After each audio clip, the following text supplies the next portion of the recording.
जय गायत्री माता, जय गुरुदेव। पुस्तक ईश्वर कौन है, कहाँ है, कैसा है।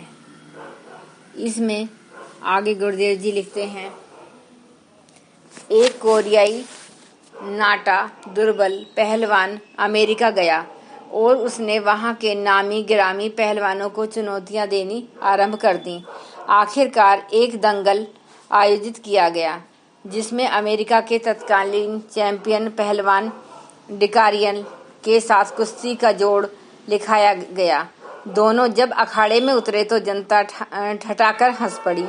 कोरियाई पहलवान मांस देखने में डिक्रियल से 2 फीट छोटा ही न था, वरन आकार में भी बच्चा जैसा लगता था। कहाँ 6 फुट 7 इंच का डिक्रियल और कहाँ 4 फुट 1 इंच का बौने लड़के जैसा दिखने वाला मांस। दर्शकों का उत्साह ठंडा हो गया और वे इस बेजोड़ बेतुकी कुश्ती का सहज परिणाम समझकर समय से पहले ही उठकर चल जाने लगे। किंतु जब चमत्कार ही हो गया, जब कुछ ही दाव पेचों के बाद मांस ने डिक्रियल को चित कर दिया और $1000 का इनाम जीत लिया। अमेरिकी जनता इस पराजय को अपना राष्ट्रीय अपमान समझने लगी और मांस पर धोखाधड़ी की लड़ाई लड़ने का आरोप लगाया गया और अखबारों में इस संबंध में कटु आलोचनाएं छपी। खिन्न मांस ने इन आरोपों का उत्तर एक नई चुनौती के रूप में दिया। उसने विज्ञापन छपाया कि कोई भी अमेरिकी यदि उसे हरा दे तो वह मिली हुई उपहार की रकम $1000 उसी को खुशी खुशी वापस लौटा देगा। निदान दूसरे दंगल का आयोजन हुआ। इसमें एक पुलिस अफसर ने एक अफसर से कुश्ती लिखी गई। यह अफसर अंतर्राष्ट्रीय ख्याति का पहलवान था। वह बहुत ही आवेश में लड़ने आया था, किंतु इस बार भी अचरज की मांस ने ऐसी पटकी दी कि बेचारे की 2 हड्डियां ही टूट गईं। इस पर अमेरिकी और भी खींचे और मारने पर उतारू हो गए। किसी प्रकार भागकर वह अपने होटल पहुंचा और जान बचाई। यह तो अमेरिका की बात हुई। इससे पहले मांस ने जापान में भी अपने पराक्रम की धूम मचा दी थी। यूं वह जन्म से कोरियाई था, पर जब वहां से भी वह बचपन में ही अपने बाप के साथ जापान गया था और वहां का नागरिक बन गया था। उसने एक विशेष प्रकार की व्यायाम कला जैन साधना सीखी और उसी के बल पर वह चमत्कारी योद्धा बन गया। अक्सर चुनौती प्रदर्शन में उसके सामने अत्यंत मजबूत पत्थर जैसी कठोर पकी हुई 2 ईंटें दी जाती। ईंटों की मजबूती को विशेषज्ञ परखते।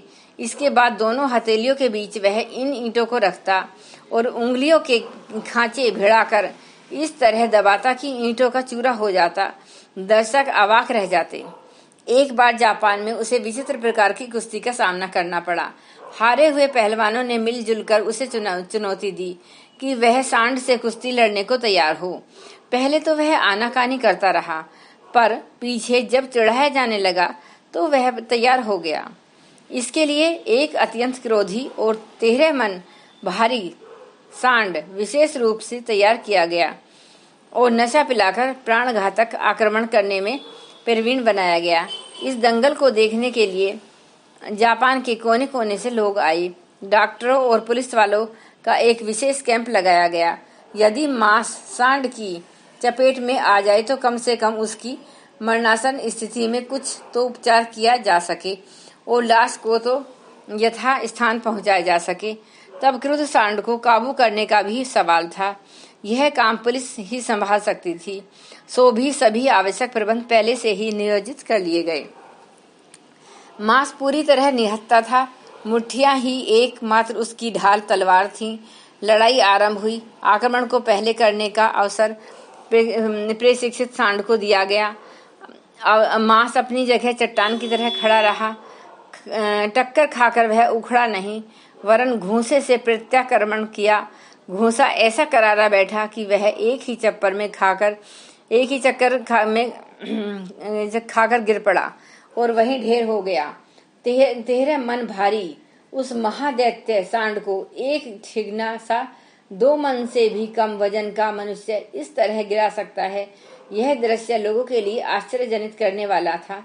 कई तो इसे भूत प्रेत की सिद्धि या जादू मंत्र का चमत्कार तक कहने लगे।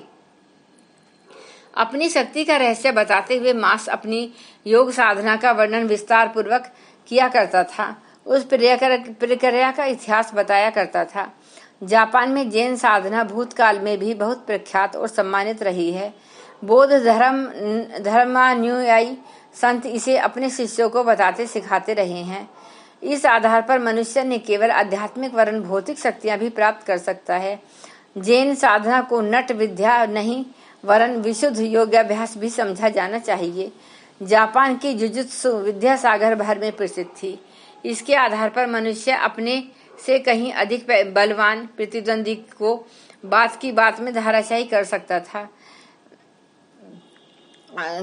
इसकी पुष्टि करने वाली न केवल दंत कथाएं ही वहां प्रसिद्ध थी वरन जापानी उसमें निष्ठानी भी होते थे। मार्क्स को बचपन से ही योग विद्या का शौक था। उसने जैन साधना में निष्ठानी महाभिक्षु फुनाकोशी से दीक्षा ली और उन्हीं के पास रहकर यह विद्या सीखने गया।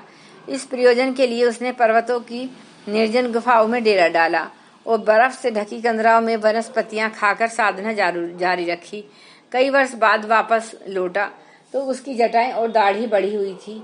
लोगों ने उसे पागल समझा, पर इससे क्या, वह धुन का धनी अपने लक्ष्य की ओर बढ़ता ही रहा। आखिर उसने अपने को जैन साधना का सिद्ध पुरुष ही बना लिया। योग साधना का उद्देश्य मनुष्य की अंतर चेतना की विलक्षण क्षमताओं, शक्तियों और संभावनाओं के स्रोत ईश्वरीय सत्ता के साथ जोड़ना ही होता है।